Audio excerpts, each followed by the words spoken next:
Hello everyone, I hope you're all doing well and welcome to Cendana Morning News with me, Wilson Delion, in this beautiful morning, bringing you the most informative, factual, and the latest news in Indonesia. For today's headline news, we have the rise of the poverty rate in Indonesia caused by the COVID-19 pandemic. The COVID-19 pandemic of 2019 has spread to almost all across the world, including Indonesia.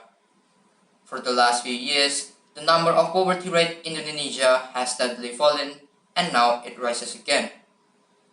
One of the biggest factors that causes the poverty rate to rise is more likely because of the COVID-19 pandemic that causes most people cannot go to work. According to the World Bank, 71 million people will suffer into extreme poverty from the cause of this pandemic under the baseline scenario. In the worst scenario, it said that it could cause to 100 million people into poverty. As a result, the global extreme poverty will increase from 8.23% in 2019 to 8.82% under the baseline scenario, or in the worst scenario, it could rise up to 9.18%, representing the first increase of the global extreme poverty since 1998. Effectively, it will also wipe out the progress made since 2017. Now, this projected impact is more likely to be long-lasting.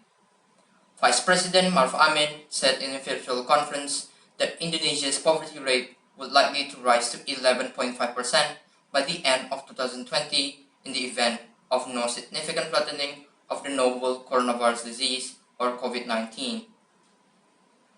Since the large-scale social restrictions or PSBB to break the chain of the COVID-19 outbreak in Indonesia, the number of poor people has increased by over 1.6 million people.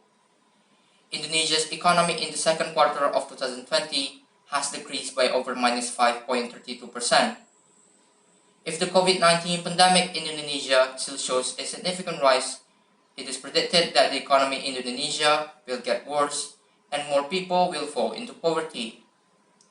Some economists also stated that in the third quarter of 2020, Indonesia would fall into an economic recession, and in the fourth quarter of 2020, it is predicted that the economy in Indonesia will go stagnant, or in the worst case scenario, it could go to -3%, added by the implementation of large-scale social restrictions or PSBB in Jakarta until October 11, 2020 that can also affect the economy and the poverty rate.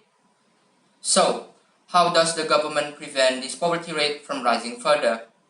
Now, it is said that the government has been applying for various social safety and mitigation programs.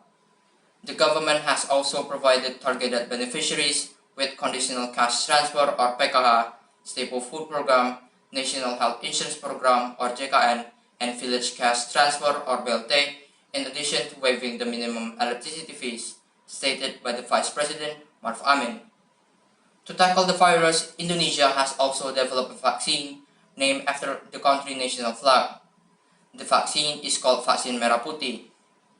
Iman Sugema, a senior economist with the Institute for Development Economics and Finance, or INDEF, also stated that the discovery of the COVID-19 vaccine in early 2021 may enable Indonesia's economy to recover at the latest by mid-2021.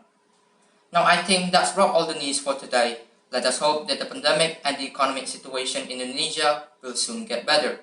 Thank you for staying until the end of the news. My name is Wilson Delion from Cendana Morning News. Stay safe and have a great day.